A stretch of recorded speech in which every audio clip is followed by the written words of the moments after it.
సుమన్ టీవీలో మీ personal and business promotions కోసం కింది నెంబర్కి కాంటాక్ట్ చేయండి.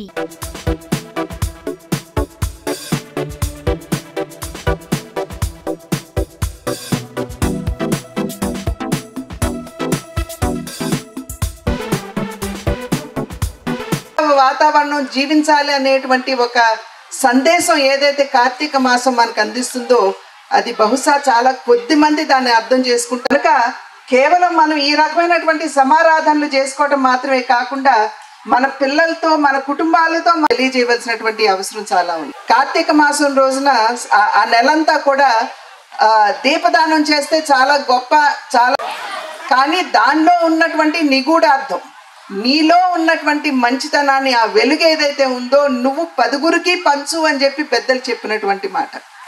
అంటే మూఢత్వంగా చెప్తే దాన్ని ఆచరిస్తారు అనేటువంటి భావన ఉన్నా దాని వెనకాల ఉన్నటువంటి ఆలోచన ఎంత సూక్ష్మమైనదో ఒక్కసారి మనం అందరం కూడా గమనించవలసినటువంటి అవసరం చాలా ఉంది. అదేవిధంగా వన సమారాధన ఇప్పుడైతే కులాల వారీగా చేసుకుంటున్నారు, కానీ ఇంతకుముందు కులాలుగా కాదు, సమాజంలో ఉన్నటువంటి వారందరూ కూడా కలిసి చేసుకునేటువంటి ఒక అద్భుతమైనటువంటి కార్యక్రమం. ఉసిరి చెట్టు కింద అందరూ కూర్చుని వనభోజనాలు చేసేటువంటి అవకాశం. ఉసిరి అంటే శ్రీ మహావిష్ణువుకి ప్రతిరూపంగా భావిస్తూ ఉంటారు.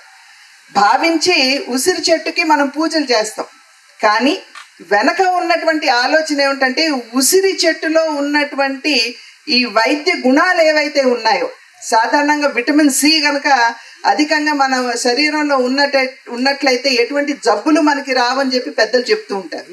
ఉసిరికి విటమిన్ సి లభించేటువంటి ఒక ఔషధ గుణం కలిగినటువంటి ఒక చెట్టు కనుక అటువంటి ఔషధ గుణాలు కలిగినటువంటి చెట్లని పూజించడం మాత్రమే కాకుండా అసలు ప్రకృతికి మన హైందవ ఆలోచన విధానంలో ఎంతటి ప్రాధాన్యతనిచ్చారు అనేటువంటి విషయం మనం ఇక్కడ గమనించాలి. Serve your need not your greed అన్నారు. మన ప్రకృతి వైపరీత్యాలు పెద్ద ఎత్తున చూస్తే వరద మన రాష్ట్రాన్ని, కార్తీక మాసం ఒక సజీవ నిదర్శనం అనే అవకాశం ఆస్కారం ఉన్నట్లయితే ఖచ్చితంగా సంప్రదాయం ఏదైతే ఉన్నదో మనం కొనసాగించుకునేటువంటి అందరికీ తెలిసినటువంటి విషయమే. ఏ విధంగా పాశ్చాత్య సంస్కృతి, నాకు అటువంటి చక్కటి అవకాశాన్ని మీరు అందరూ ఇచ్చినటువంటి సందర్భంలో మీ అందరికీ కూడా పేరు పేరున నా ధన్యవాదాలు, కృతజ్ఞతలు తెలియజేసుకుంటూ సెలవు తీసుకున్నాను. జై హింద్. రావడం చాలా చాలా సంతోషంగా ఉంది.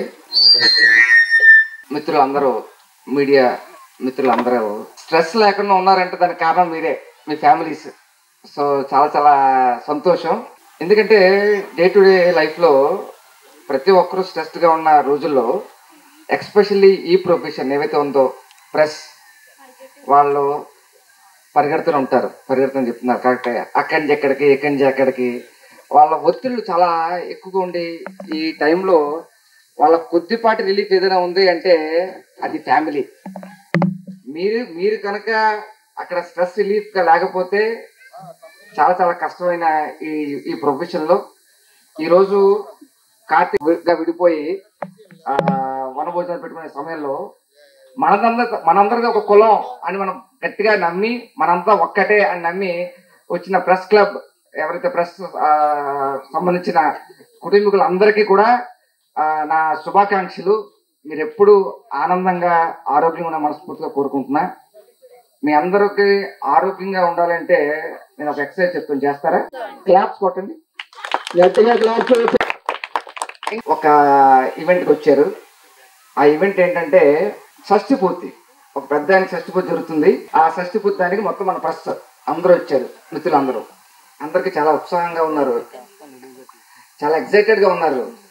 ఏంటంటే ఈ రోజుల్లో పెళ్లి చేసుకుని లేకపోతే ఎంగేజ్మెంట్ చేసుకుని పెళ్లి చేసుకోవడానికి కష్టపడుతున్న రోజుల్లో, పెళ్లి చేసుకుని ఒక 6 నెలలు ఉండడానికి కష్టపడుతున్న ఈ రోజుల్లో 60 సంవత్సరాల్లో ఈ మొగుడు పిల్లలు ఎలా కలిసి ఉన్నారు అని చెప్పేసి మొత్తం అంతా ఉత్సాహంతో ఉన్నారు. ఉంటే ప్రెస్ ముందు అంతా వచ్చారు, మొగుడు పిల్లలు వచ్చారు, కూర్చున్నారు. అందరూ మైకులు పెట్టారు. ఇలాగా, సార్ సమాజానికి మీరు చెప్పాల్సింది చాలా ఉంది, మీ దగ్గర నేర్చుకోవాల్సింది చాలా ఉంది, మీరు చెప్పండి సార్. మీ ఇద్దరు ఎంత అన్యోన్యంగా ఉండడానికి, ఇన్నేళ్ళు కలిసి ఉండడానికి కారణం చెప్పండి సార్ అని చెప్తే అక్కడ వెరీ గుడ్, వెరీ గుడ్. అప్పుడు ఆయన మొగుడు పిల్లలు కలిసి ఉండాలంటే చాలా అండర్స్టాండింగ్ ఉండాలి. అందరూ చెప్పట్లు కూడా చెప్తున్నారు, అండర్స్టాండింగ్ ఉండాలి. రైట్. కోపం వచ్చింది అంటే నేను సైలెంట్ అయిపోతా. నాకు ఎప్పుడైనా కోపం వచ్చిందంటే నేనే సైలెంట్ అయిపోతా. ఇది ఒక్కటి పాటిస్తే 60 ఏళ్ళు కాదు, బతుకున్నాళ్ళు అన్యోన్యంగా ఉండొచ్చని చెప్పారట. This is the secret of marriage. అవునండి కాదండి? నమ్ముతారా? Yes are no?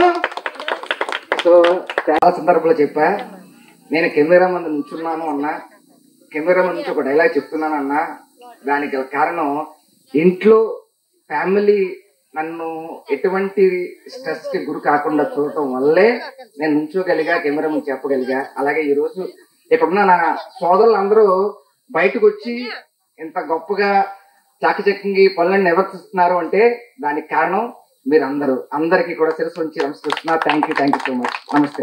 కార్తీక సమారాధనకి ఆహ్వానించినందుకు ముందుగా ఆహ్వాన కమిటీ వారికి ధన్యవాదాలు తెలియజేస్తా ఉన్నా. మరి ఏ సంవత్సరం కూడా నాకు తెలిసైతే పెద్దల ఆదిరెడ్డి అప్పారావు గారు కార్యక్రమం మిస్ అవ్వడం అనేది ఉండేది కాదు.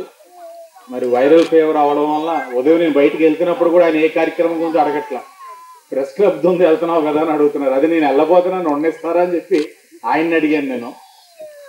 ఏదేమైనా సమాజంలో 4th ఎస్టేట్, రాజకీయ వ్యవస్థ రెండు కూడా అనుసంధానంతో ముందుకు వెళ్ళాల్సిన అవసరం సమాజ హితం కోసం ఉంది. కాబట్టి ఇరువురు కూడా అనుసంధానం చేసుకుంటూ ఓ పక్కన అభివృద్ధిని, మరో పక్కన సంక్షేమాన్ని తీసుకెళ్తున్న ప్రభుత్వానికి సూచనలు ఇస్తూ సహకరించాలని తెలియచేస్తూ, అలాగే ఈరోజు నా గెలుపులో రాజమహేంద్రవరం ప్రెస్ క్లబ్ యొక్క పాత్ర ముమ్మాటికి ఉంది. మీ అందరి యొక్క సహకారంతో ఈరోజు నేను శాసనసభ్యుడిగా ఇక్కడ ఉన్నాను.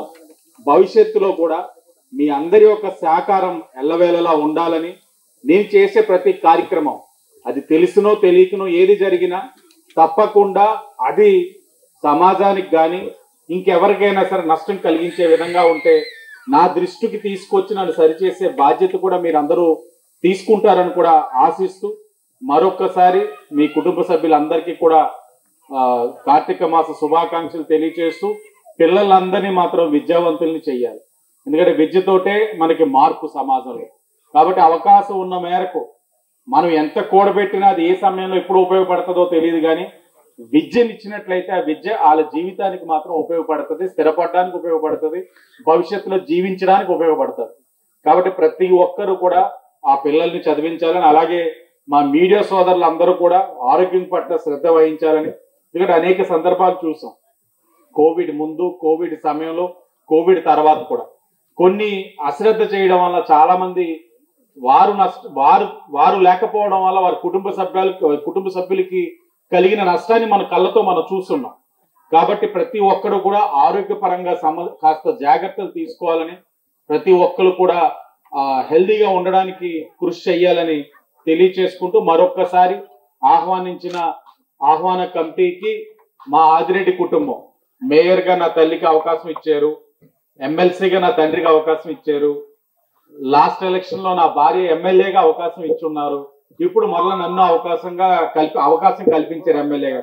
అంటే ఒక కుటుంబ సభ్యుల్లో నలుగురికి మాకు అవకాశం కల్పించిన రాజమహేంద్రవరం ప్రజలకి, మాకు వెన్నంటే ఉండి నడిపిస్తున్న రాజమహేంద్రవరం ప్రెస్ క్లబ్ మీడియా సోదరులకి అందరికీ ధన్యవాదాలు.